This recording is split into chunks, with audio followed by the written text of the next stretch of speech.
Bismillahirrohmanirrohim.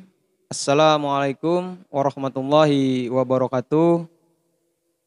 Salam sejahtera untuk teman-teman, sahabat-sahabat ASP TV dimanapun berada. Semoga teman-teman dalam keadaan sehat walafiat, lahir serta batin, dan semoga dilancarkan segala aktivitas serta rezekinya. Amin, amin ya robbal alamin.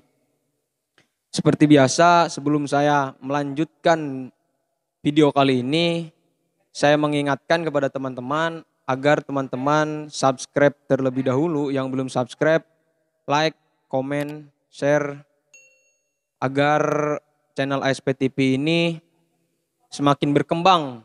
Banyak juga masyarakat yang mengetahui seputar hukum.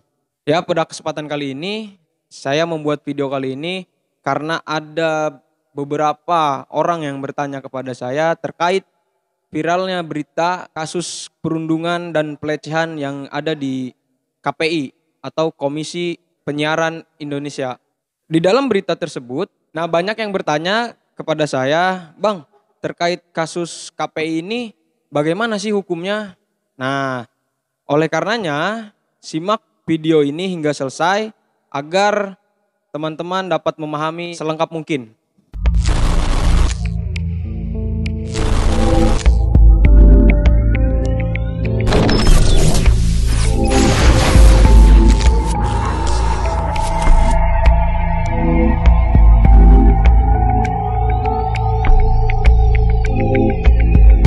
Pada tanggal 1 September 2021, Indonesia dihebohkan dengan kasus pelecehan dan perundungan yang terjadi di lembaga atau di tubuh Komisi Penyiaran Indonesia ataupun KPI. Yang dimana beredar, sebelum saya menjawab bagaimana ketentuan hukumnya, saya ingin sedikit mengulas kronologi kasus yang terjadi di KPI ataupun di Komisi Penyiaran Indonesia.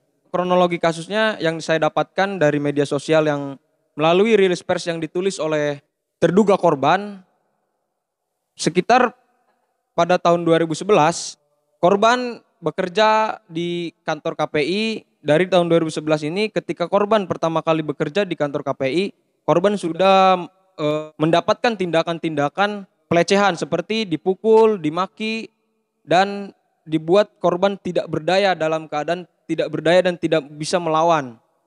Pada tahun 2012 hingga 2014, dalam kurun waktu 2 tahun, korban itu dibully dan dipaksa untuk membelikan makanan bagi rekan kerja seniornya.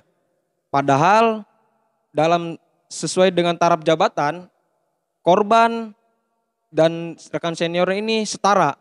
Dan tugas untuk membelikan makan itu bukan bagian dari tugas daripada terduga korban. Pada tahun 2015, para terduga korban beramai-ramai menelanjangi hingga mempiting, hingga memegangi kepala dan membuat pelecehan dengan cara mencoret kemaluannya dengan spidol. Perlakuan seperti ini mengakibatkan korban mengalami trauma dan juga stres berat. Hingga pada tahun 2016, korban mengalami stres yang berkepanjangan dan sering sakit. Dan korban sering marah-marah tidak jelas, korban sering membentak-bentak keluarga sehingga keluarga kebingungan ada apa dengan si korban tersebut. Pada tahun 2017 karena korban sakit berkepanjangan, akhirnya korban periksa ke rumah sakit yang ada di daerah Jakarta dan hasil diagnosanya adalah korban mengalami hipersekresi cairan lambung akibat trauma dan stres yang berkepanjangan. Pada tanggal 11 Agustus 2017, korban mengadukan perlakuan tersebut ke Komnas HAM. Lalu pengaduan korban ini direspon baik oleh Komnas HAM melalui email pada tanggal 19 September 2017 yang dimana Komnas HAM menyimpulkan bahwa perlakuan dari para terduga pelaku ini adalah sebuah kejahatan atau tindak pidana dan menyarankan kepada korban agar melaporkan ini ke polisi.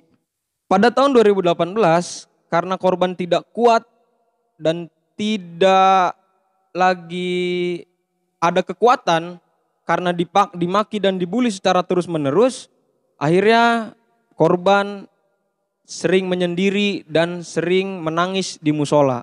Akhirnya pada tahun 2019 korban melaporkan ke Polsek Gambir yang dimana di daerah wilayah hukum alamat korban.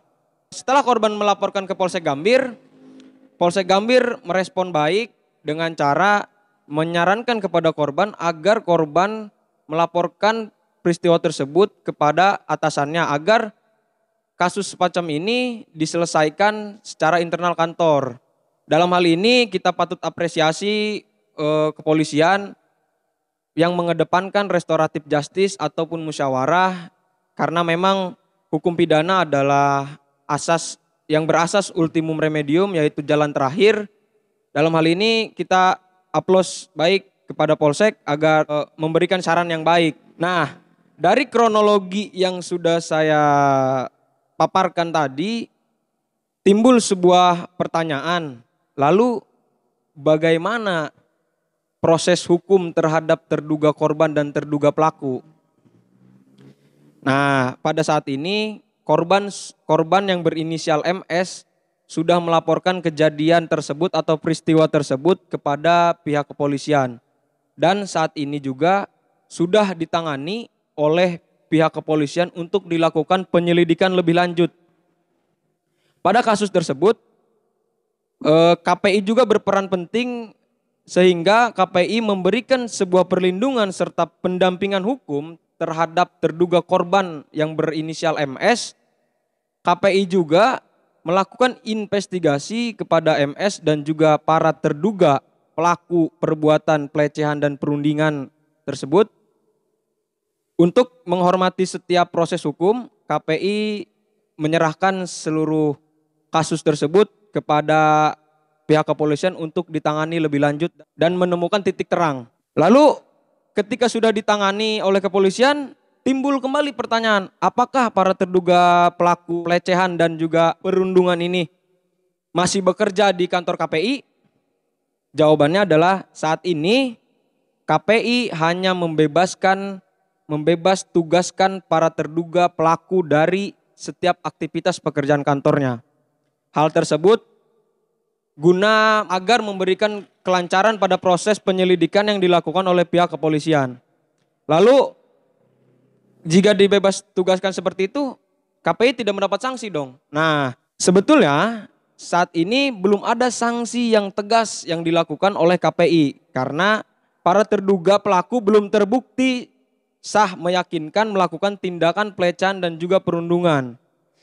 Maka dengan itu KPI hanya membebas tugaskan. Akan tetapi perlu teman-teman ingat ketika para pelaku ini sudah terbukti dan memiliki kekuatan hukum tetap bahwa para terduga pelaku ini telah melakukan tindak pidana pelecehan dan juga perundungan, KPI akan memberhentikan para terduga dan juga para pegawai yang terlibat dalam kasus ini. KPI melakukan tindakan pemberhentian ini bukan tanpa dasar karena sudah diatur di dalam pasal 10 ayat 1 huruf D Peraturan KPI nomor 1 tahun 2009 tentang kelembagaan. Yang dimana menyatakan bahwa anggota KPI berhenti karena dipidana penjara berdasarkan putusan pengadilan yang memperoleh kekuatan hukum tetap. Nah, jadi ketika sudah dinyatakan bersalah dan menyambungkan hukum tetap, para terduga pelaku akan diberhentikan oleh KPI.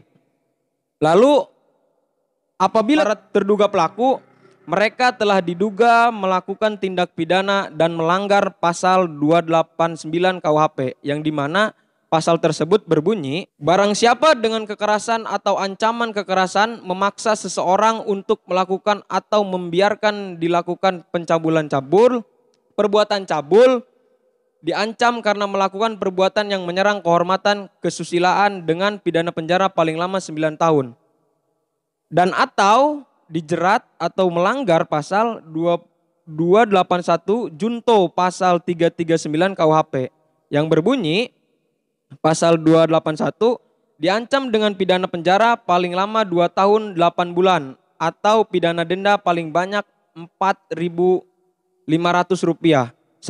Barang siapa dengan sengaja dan terbuka melanggar kesusilaan. 2. Barang siapa dengan sengaja dan di depan orang lain yang ada di situ bertentangan dengan kehendaknya melanggar kesusilaan.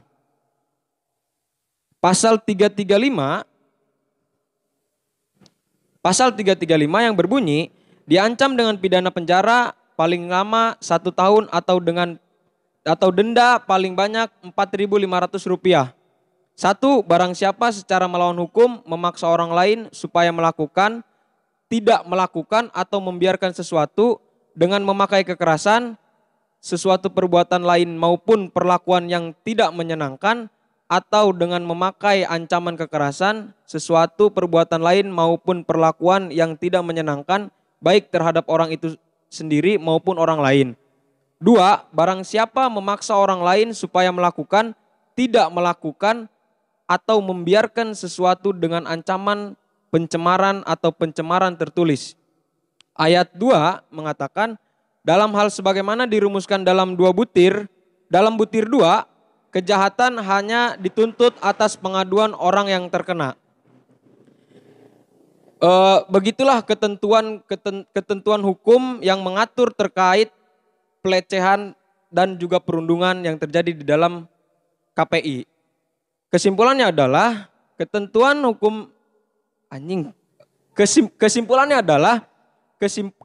kesimpulannya adalah kasus yang terjadi di dalam tubuh KPI terkait pelecehan dan juga perundungan ternyata sudah diatur di dalam pasal 289 KUHP dan atau pasal 28 junto pasal 335 KUHP. Demikianlah yang bisa saya sampaikan. Semoga apa yang saya sampaikan hari ini memberikan manfaat serta memberikan sebuah wawasan dan juga pengetahuan baru bagi teman-teman. Pesan dari saya, jangan pernah berhenti berbuat baik. Saya Ilham Nur Paiji Kurniawan, pamit undur diri. Wabillahi taufiq wal hidayah. Wassalamualaikum warahmatullahi wabarakatuh.